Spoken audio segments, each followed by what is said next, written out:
De Raad van Commissarissen wacht op de uitslag van het onafhankelijke onderzoeksrapport net af. Dat rapport wordt 26 juli bekendmaken. Ik vind het onverstandig. Zie, elke geleding binnen de club heeft zich geconformeerd aan het onderzoek. En ook wij wachten gewoon rustig het onderzoek af. En dan is het gewoon raar dat een partij, in dit geval de RVC, opstapt 10 dagen voordat het onderzoekrapport uitkomt. Ik vind het zeker positief. Ja, ik vind het positief voor JRVN. Er is heel wat in beweging. Er zijn sommigen die vergelijken het met een soort van lawine wat er gewoon een gang is. We binnen nog net. Ik bedoel, ik heb soms het idee van we beginnen pas. Want we moeten ook in bouwen aan een nieuwe organisatie. Nadat directeur Robert Veenstraal opstapte, had nou dus de volslagen Raad van Commissarissen per direct haar functie deadline. De Raad, bestaande uit Wino de Jong, Gerard Brinkman, Chris Mulder en Sybren van der Goort, jouwt om dat ze de oplossings binnen de club net in de waai staan willen.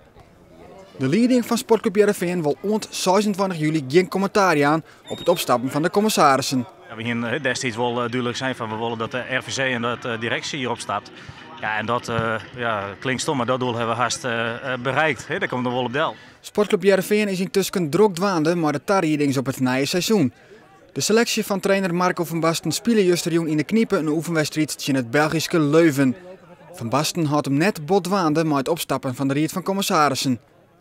Nee, want je moet je eigenlijk denk ik toch zoveel mogelijk focussen op dingen waar je wel grip op hebt. En dat is dus in dit geval gewoon trainen en spelers en zorgen dat je de wedstrijden goed begeleidt. Het stichtingsbestuur had al nieuwe tijdelijke commissarissen aangesteld: Boele Staal, Sjoerd Veenstra en Egbert van Hes. Theoretisch zitten ze misschien 10 dagen. Ja, als dat verstandig is, ik vind het prima. Ik vind het niet verstandig en ik zie daar ook niet een voordeel in. En ja, ik vind het echt, in mijn optiek hebben ze aan hunzelf gedacht en niet vanuit de clubbelang.